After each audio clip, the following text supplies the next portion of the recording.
Often, when people are trying to lose weight, they start to count calories or macronutrients, carbs, fats, and protein. Following a low-carb diet, for example like keto, requires counting macronutrients, so carbohydrates are between 5 to 10% of total energy intake. The energy balance equation is about energy in versus energy out. So logically, to lose weight, energy intake needs to be less than energy expenditure, resulting in a calorie deficit. Calories or kilojoules represent the energy contained in our food. Some foods are higher in calories like chips and cake than others like broccoli and pasta.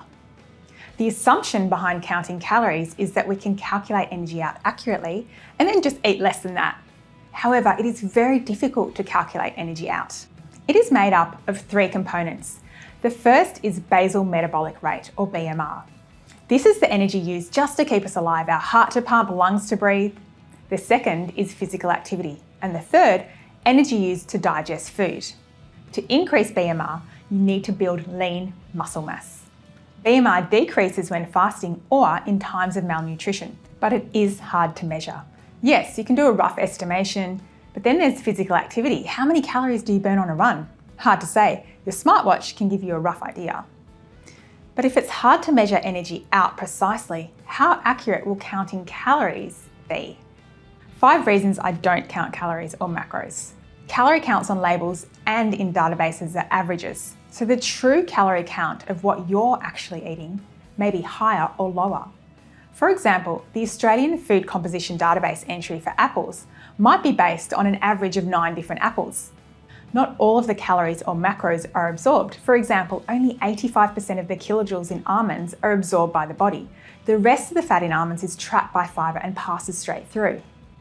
Cooking increases the amount of calories absorbed, and labels may not reflect this. We're typically not very good at estimating how much we eat. Was that 1 level tablespoon of peanut butter or a heaped tablespoon? The calorie count can be significantly different to our estimates. Each person absorbs a different amount of macros and calories from foods according to their individual gut microbiome composition. So the values on labels and in the apps may not reflect the amount of energy you will derive from the foods eaten. Calorie counting can be imprecise and stressful and is rarely necessary. My advice is to ditch the calorie counting. Instead, spend those 10 minutes a day chopping vegetables and gradually reduce your intake of junk foods. Take it slow and steady. Don't weigh yourself daily. Instead, use your clothes as a gauge. Foods should be enjoyed, not measured, so sit down and relax when eating, not in the car or standing in front of the pantry.